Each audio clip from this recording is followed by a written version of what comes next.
हम motor vehicle की बात करते हैं, इसको समझने के लिए कंसेप्ट पहले कंसेप्ट वाइज समझते हैं। अमेंडमेंट में ज्यादा मारामारी नहीं है।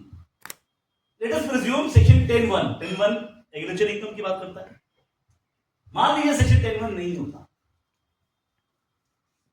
वो कहता ना एग्रीकल्चर इनकम पे टैक्स नहीं लग पाएगा, स्कोप ऑफ टोटल इनकम से बाहर है। लेट अस सेक्शन 10(1) नहीं होता, या फिर अगर मैं बोलूं जीएसटी में सर सेक्शन 7 बोलता है सप्लाई और शेड्यूल 3 बोलता है सेल ऑफ इम्यूर प्रॉपर्टी, राइट? और लेट अस से इम्यूर प्रॉपर्टी की बात वो नहीं लिखता शेड्यूल 3 में, तो क्या टैक्स लग सकता था? मैं फिर से बोल रहा हूं, अगर शेड्यूल 3 में इम्यूर प्रॉपर्टी वाली बात ना लिखी हो या सेक्शन 10 में 10(1) के अंदर एग्रीकल्चर इनकम ना लिखी हो तो क्या टैक्स लगा सकती थी सेटअप में? Answer is no. Same subject है। इम्यूर प्रॉपर्टी की बात करिए, आपको याद होगा sir government tried to subsume custom duty, stamp duty which was not accepted by the state. इसका मतलब स्टेट जो इम्यूर प्रॉपर्टी पे कौन टैक्स लगा सकता है? Only state now.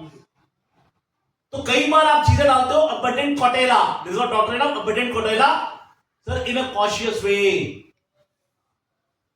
आप टैक्स लगा नहीं सकते, आप बोलते हैं लिख दो, कल को दिक्कत ना आए। सेम हालत इसकी। तो लेट अस से मोटर व्हीकल भगवान ना करे किसी का 85 में एक्सीडेंट हुआ, उसने बोला भाई साहब मुझे 40 लाख रुपए मिलने चाहिए।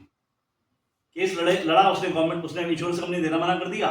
40 लाख की बात होगी, लड़ते लड़ते 99 में पहुंचे। एंड में कोर्ट ने बोला यस इनको 40 लाख मिलने चाहिए।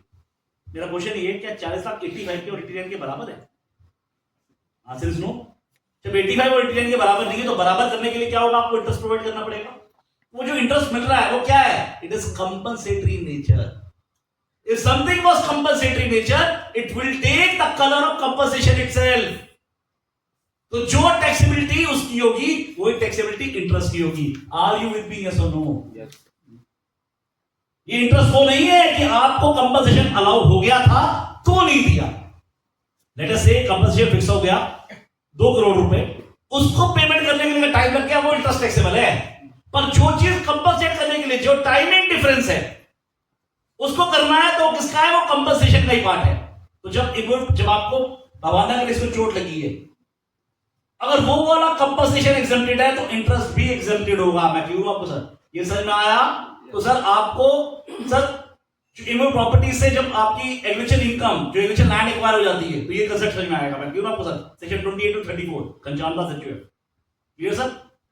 Now when we understood this thing तो इन्होंने नेक्स्ट अमेंडमेंट क्या करी और ये अच्छी थी, कुछ अच्छे काम भी किए उन्होंने बोला जब इंटरेस्ट का इनकम एग्जेम्प्ट कर रहे हैं तो टीडीएस नहीं कटेगा। प्रॉब्लम कहां पे आती थी कि सर उसमें इंटरेस्ट पे टीडीएस कटता था।